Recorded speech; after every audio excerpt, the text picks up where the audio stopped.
12वीं के इतिहास की पुस्तक का ये चैप्टर 2 है, जिसका आज ये दूसरा वीडियो बनेगा। चैप्टर का नाम है मौर्य काल से लेकर गुप्त काल तक का राजनीतिक एवं आर्थिक इतिहास। पिछले वीडियो में हमने देखा कि मौर्य काल और गुप्त काल के इतिहास को जानने के क्या क्या ऐतिहासिक स्रोत हमारे पास उपलब्ध हैं। फिर हमने देखा कि मौर्य साम्राज्य की स्थापना मगध में हुई, तो मगध में मौर्य साम्राज्य की स्थापना से पहले मगध का इतिहास कैसा रहा, जिसमें हमने हर्यक वंश को देखा, शिशुनाग वंश को देखा, नंद वंश को देखा। आज हम देखेंगे कि मगध में किस तरह से मौर्य साम्राज्य की स्थापना हुई। तो मगध में मौर्य साम्राज्य की स्थापना के लिए जब हम बात करें तो हम जानते हैं कि मगध में मौर्य साम्राज्य का संस्थापक जो था वो था चंद्रगुप्त मौर्य। और चंद्रगुप्त मौर्य को मौर्य साम्राज्य का संस्थापक बनाने में जिस व्यक्ति का सबसे ज़्यादा हाथ रहा वो था चाणक्य। थोड़ा सा हम पीछे जाएंगे, जो मगध का नंद वंश था उसमें हम जाएंगे तो नंद वंश का जो अंतिम शासक था धननंद, उसके साथ चाणक्य की किसी बात को लेकर झड़प हो गई थी। क्योंकि धननंद जो था वो बहुत ही अहंकारी शासक था, इसलिए चाणक्य ने ये कसम खाई थी कि वो किसी भी तरह से इसका गुरूर तोड़ेगा, इसका अहंकार तोड़ेगा।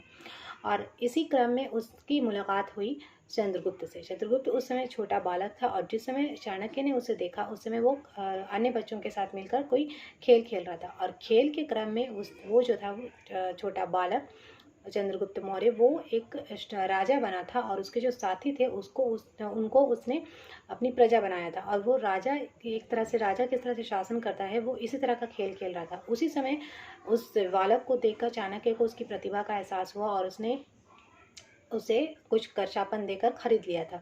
और फिर उसने उसको ट्रेंड किया, धीरे धीरे उसने इसके युद्ध कला में निपुण किया, सारी कूटनीतिक चालें सिखाई और उससे एक योद्धा बनाया। और फिर वो उसको लेकर धनानंद को पराजित करने के लिए निकल गया। फिर उसने धनानंद को पराजित किया और फिर उसने वहाँ पर चंद्रगुप्त मौर्य ने मौर्य साम्राज्य की स्थापना की। उसने उसके जो विजय अभियान है उसके दौरान उसने 2 बार मगध पर आक्रमण किया, पर वो बार बार पराजित हो रहा था। पराजित होने के क्रम में वो दोनों भागते हुए किसी घर में जाकर छिप गए।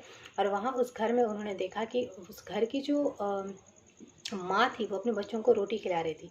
और वो अपने बच्चों को सिखा रही थी कि रोटी को इस तरह से बीच से ना तोड़ा जाए, बल्कि रोटी को किनारे किनारे से तोड़ा जाए। इस बात को देखकर चाणक्य को इस बात का एहसास हुआ कि अगर हमें मगध को जीतना है तो सबसे पहले हमें मगध के केंद्र पर आक्रमण नहीं करना, बल्कि मगध के जो सीमावर्ती क्षेत्र है उनको जीतना है।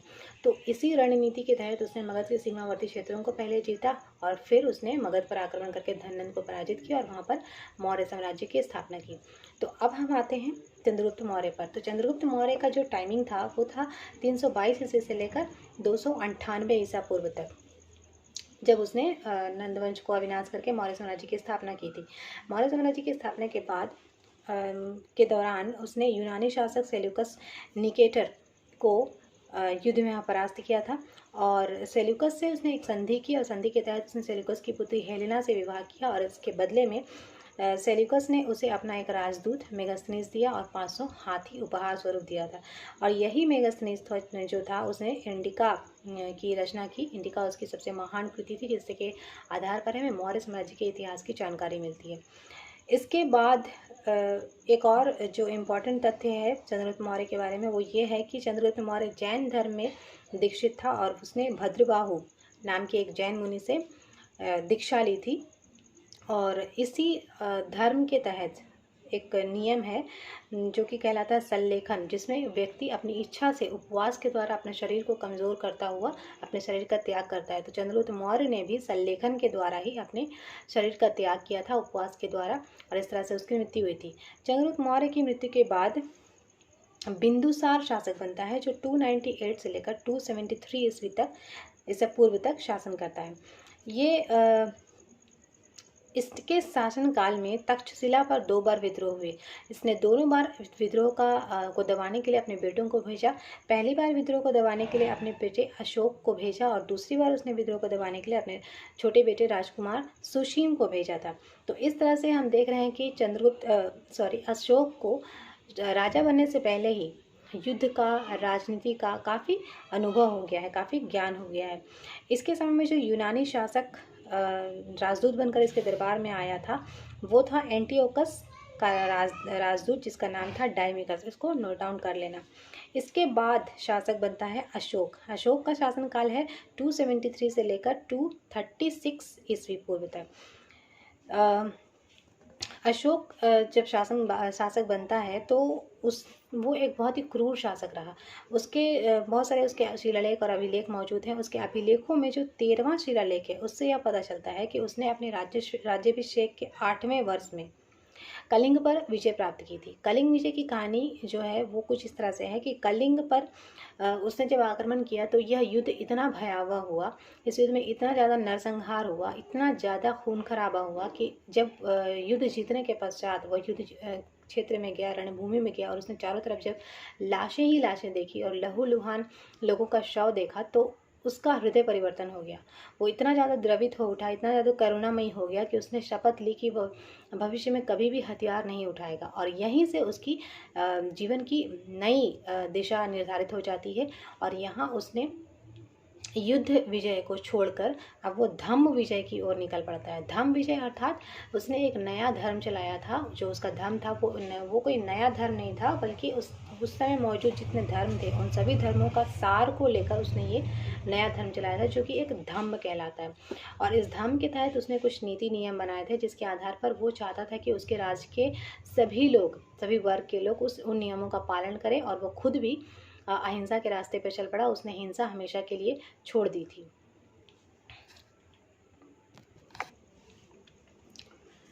कलिंग विजय के बाद न सिर्फ अशोक ने अहिंसा का मार्ग अपनाया, बल्कि उसने इस बात पर भी जोर दिया कि उसकी संपूर्ण प्रजा भी अहिंसा के मार्ग पर चले और उसने जो नियम कानून बनाए हैं उन नियमों का पालन करें।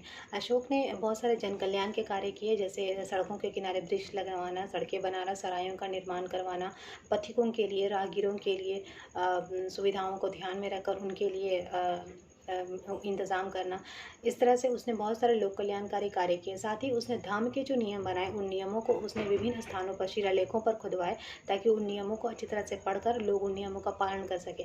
तो न सिर्फ उसने ये धर्म बनाया, बल्कि उस धर्म के प्रचार प्रसार के लिए भी उसने बहुत सारे प्रयास किए। जैसे न सिर्फ उसने रज्जुक नामक अधिकारियों की नियुक्ति की, जो कि धर्म का प्रचार किया करते थे। धम्मात्र करके अधिकारियों की नियुक्ति की, जो कि घूम घूम कर संपूर्ण साम्राज्य में उसके धर्म के नियमों का प्रचार प्रसार करते थे, ताकि ज़्यादा से ज़्यादा लोग धर्म के नियमों का पालन करें और अहिंसा के रास्ते पर चलें।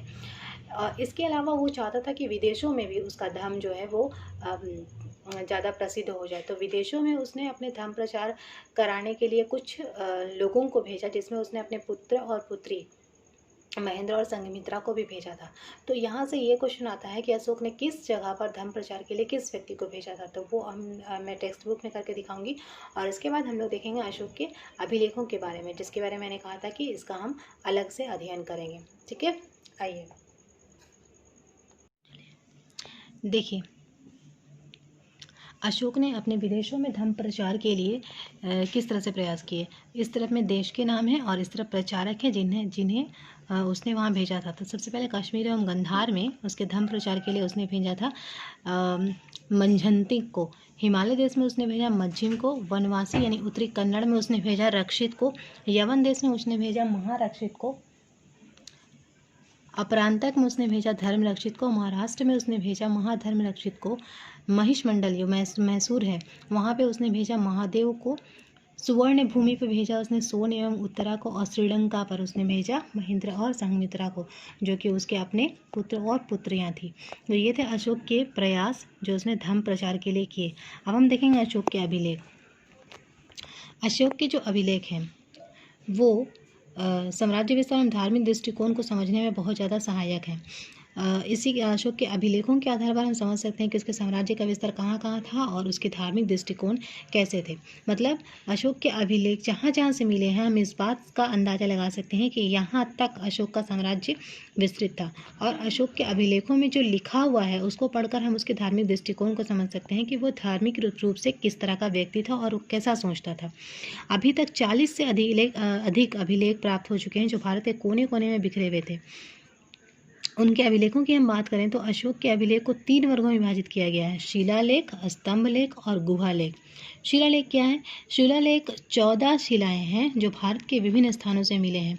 इसमें इनके क्रम इस प्रकार हैं: प्रथम अभिलेख में जीवों की बलि निषिद्ध है। दूसरा अभिलेख जो है, दूसरा जो लिखा हुआ है लेख विदेशी राज्यों से संबंध की जानकारी देता है।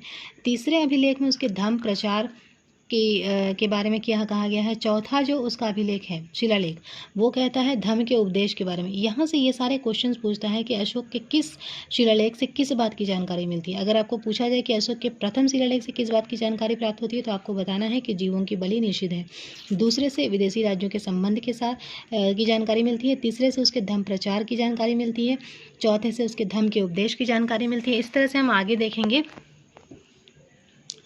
चौथे में धम्म महामात्र के कार्य। ये धम्म महामात्र कौन है? जो अभी मैंने बताया कि धम्म के प्रचार के लिए जो अधिकारी नियुक्त किए गए थे वो कहलाए धम्म महामात्र, जो कि उसके राज्य में भी चारों तरफ घूम घूम कर उसके धर्म का प्रचार करते थे, और कुछ को विदेशों में भेजा गया, वो वहाँ भी जाकर धर्म का प्रचार करते थे। छठवें में कहा गया है कि राज्य के प्रति एक व्यक्ति के क्या क्या कर्तव्य होने चाहिए। सातवें में उसके धार्मिक दृष्टिकोण की जानकारी मिलती है। आठवें में विहार यात्रा के स्थान पर धम्म यात्रा का आरंभ करने का उल्लेख किया। फिर है नेक्स्ट है समारोहों पर मंगल आचरणों को निरर्थक बताया। लोगों को नेक्स्ट में धर्म के अनुरक्त बनना ही सच्ची कीर्ति है। उसके बाद है वाणी संयम पर जोर। फिर है धार्मिक सहिष्णुता पर जोर। फिर है कलिंग विजय एवं विदेश संबंध, और अंतिम में वो कहता है कि उपसंहार धम्म लिपि लिखवाने का उद्देश्य। प्रथम शिलालेख जूनागढ़ जिला गिरनार सौराष्ट्र से मिला है, और इसमें 12 पंक्तियां हैं जिसका हिंदी में अर्थ इस प्रकार है। हालांकि ये उतना जरूरी नहीं है, फिर भी देख लेते हैं। पहला एवं दूसरा धम्म में लिपि देव नाम प्रिय राजा अशोक द्वारा लिखाई गई है। यही कि कोई भी जीव बलि हेतु नहीं मारा जाए, ना कोई समाज उत्सव किया जाएगा। बहुत सा दोष समाज में देव नाम प्रिय राजा देखता है। छठवां और सातवां, फिर भी निश्चित प्रकार के समाजों को ही देव नाम प्रिय प्रदर्शी राजा उचित मानता है। पहले रसोई में 8वें 9वें में देव नाम प्रिय राजदसी के लिए प्रत्येक दिन सहस्त्र जानवरों का व्यंजन के लिए मारे जाते थे। 10वें एवं 11वें पर आज से जब यह धर्म लिपि लिखवाई गई तब से 3 ही प्राणी, 2 मोर और 1 मृग व्यंजन के लिए मारे जाएंगे। 12वां, इसमें भी मृग को मगन मारना निश्चित नहीं। पीछे ये भी 3 प्राणी नहीं मारे जाएंगे। ये तो हुआ शिलालेखों की बात। अब स्तंभ लेख की बात करें। स्तंभ लेख जो है वो इसकी संख्या 6 है और गुहा लेख की संख्या 3 है।